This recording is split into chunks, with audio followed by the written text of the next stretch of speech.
നമ്മൾ ഈ നഴ്സറിയിൽ നിന്നൊക്കെ മേടിക്കുന്ന റോസ് പ്ലാന്റ് നല്ലവണ്ണം പിടിച്ചു കിട്ടാറില്ല അല്ലേ? അപ്പോൾ അതിനുള്ള മെയിൻ കാരണം അവർ ആർട്ടിഫിഷ്യലായിട്ടുള്ള ഒത്തിരി വളങ്ങൾ യൂസ് ചെയ്യുവേ. അപ്പോൾ നമ്മുടെ വീട്ടിൽ കൊണ്ടുവച്ചിട്ട് നമ്മളത് യൂസ് ചെയ്യാത്തത് കാരണമാണ് അങ്ങനത്തെ ഒരു പ്രോബ്ലം ഉണ്ടാകുന്നത്. എല്ലാ പ്ലാന്റ്സിനെയും പോലെ തന്നെ നമ്മുടെ റോസ് പ്ലാന്റിന് നല്ല ഡയറക്റ്റ് സൺലൈറ്റ്, അത് 3 to 4 hours എങ്കിലും ഡയറക്റ്റായിട്ട് തന്നെ കിട്ടുന്നതാണ് ആ പ്ലാന്റ്സ് നല്ല ഹെൽത്തി ആയിട്ട് വളരാനും ഒത്തിരി ഫ്ലവേഴ്സ് നിറയാനും ഹെൽപ്ഫുൾ ആവുന്നത്. ഇതുപോലെ ബ്രാഞ്ചസ് ഒക്കെ നിറയണമെങ്കിൽ അതിന് നല്ലൊരു പ്രൂണിങ് തന്നെ കൊടുക്കണം. ഫ്ലവേഴ്സ് കഴിഞ്ഞാൽ ഉടനെ തന്നെ ഒരു ഹാർഡ് പ്രൂണിങ് കൊടുക്കുന്നത് പ്ലാന്റ്സിന് നല്ലൊരു ഗ്രോത്തിനും ഒത്തിരി ഫ്ലവേഴ്സ് നിറയാനും ഹെൽപ്ഫുൾ ആവും. അതുപോലെ തന്നെ നമ്മൾ നാച്ചുറൽ ആയിട്ടുള്ള ഫെർട്ടിലൈസർ തന്നെ പ്രത്യേകിച്ച് കൊടുക്കാൻ ശ്രദ്ധിക്കുക. അതായത് നമ്മുടെ ഏത്തപ്പഴത്തിൻ്റെ തോലയ്ക്ക് നന്നായിട്ട് ഡൈല്യൂട്ട് ചെയ്ത്, അത് കഞ്ഞിവെള്ളത്തിൽ തന്നെ ഡൈല്യൂട്ട് ചെയ്ത് 2 ദിവസം മാറ്റി വെച്ച ശേഷം അത് ഒന്ന് ഡൈല്യൂട്ട് ചെയ്ത് ഒഴിച്ചു കൊടുക്കുന്നത് വളരെ നല്ലതാണ്.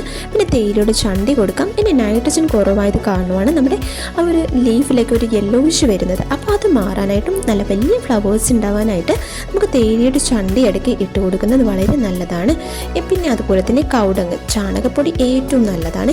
പിന്നെ നമ്മുടെ ഇതുപോലെ നഴ്സറിയിൽ നിന്ന് മേടിച്ച് കൊണ്ടുവരുന്നത് ഉടനെ തന്നെ നമ്മൾ റീപോർട്ട് ചെയ്ത് ഒരു 1 or 2 weeks അങ്ങനെ ആ പ്ലാന്റ് അതേപടി വച്ചിട്ട് ശേഷം വേണം റീപോർട്ട് ചെയ്യാനായിട്ട്. പിന്നെ റീപോർട്ട് ചെയ്യുമ്പോൾ പ്രത്യേകം ശ്രദ്ധിക്കേണ്ടത് സോയിലിനോടൊപ്പം തന്നെ നല്ല രീതിയിൽ നന്നായിട്ട് ഉണങ്ങി പൊടിഞ്ഞ ചാണകം, അതുപോലെ എല്ലുപൊടി, വേപ്പിൻ പിണ്ണാക്ക് ഇതൊക്കെ നന്നായിട്ട് മിക്സ് ചെയ്ത് വെക്കുവാണെങ്കിൽ നമ്മുടെ പ്ലാന്റ്സ് നല്ല ഹെൽത്തി ആയിട്ട് വളർന്നു വരും. നമ്മുടെ നഴ്സറിയിൽ നിന്നുള്ളതുപോലെ തന്നെ ഒത്തിരി അധികം ഫ്ലവേഴ്സ് കിട്ടാനും ഹെൽപ്ഫുൾ ആവും. പിന്നെ പ്രൂണിങ് അത് പ്രത്യേകിച്ച് ശ്രദ്ധിക്കുക. അപ്പോൾ ഈ ഒരു കാര്യങ്ങൾ ശ്രദ്ധിച്ചാലുണ്ടല്ലോ നമ്മുടെ വീട്ടിലും നഴ്സറിയിലുള്ളതുപോലെ തന്നെ നല്ല രീതിയിൽ ഫ്ലവേഴ്സ് കിട്ടാവും. അപ്പോൾ ഈ വീഡിയോ നിങ്ങൾക്ക് ഇഷ്ടമായില്ലേ?